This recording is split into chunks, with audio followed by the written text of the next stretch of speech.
Hello friends, तर दुपारपर्यंतची सर्व कामे आवरून झालेली आहेत आणि आज चक्क ओवी देखील मला हेल्प करते.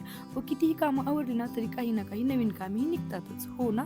व त्यात आज विकेंड, तर म्हटलं ओवी देखील झोपलेली आहे व आहोंना पण सुट्टी आहे, तर झाडांची क्लिनिंग वगैरे करता येईल म्हणून आम्ही पटापट सर्व झाडे गॅलरीमध्ये घेतली.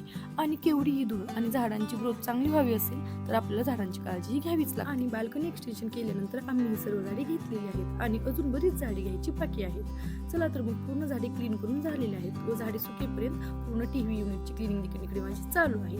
आणि ओवी उठण्यापूर्वीच मला हे सर्व आवरायचं आहे. आणि हो, क्लिनिंग चालू असतानाच एक काम आठवलं, 2 दिवसापूर्वीच मला मेशोकडून एक पार्सल रिसीव्ह झालं होतं, त्याची अनबॉक्सिंग देखील करायची आहे. तर मी ड्रॉवरसाठी लॉक्स मागवले होते, कारण ओवी सतत त्या ड्रॉवरसोबत खेळत असते व ते खूप रिस्की आहे. सो मी लिटरली त्याला चिकट टेपने चिटकवले होते. तर खरंच हे खूप युजफुल आहेत व हे लावायला व दिसायला देखील एकदम ओके आहेत. चला तर मग आता सगळी कामावरून झालेलीच आहेत व पावसाला देखील थोडीशी सुरुवात झालेली आहे व अशा छान वातावरणामध्ये चहा प्यायला कोणाला नाही आवडणार. मस्त गरमागरम कडक चहा बनवला, तोपर्यंत झाडे देखील सगळी ड्राय झाली होती, ती देखील जागेवरती ठेवून घेतली. चला तर मग हा ब्लॉग मी इथंच थांबवते. भेटूयात पुन्हा एकदा अशाच एका नवीन ब्लॉगमध्ये. बाय.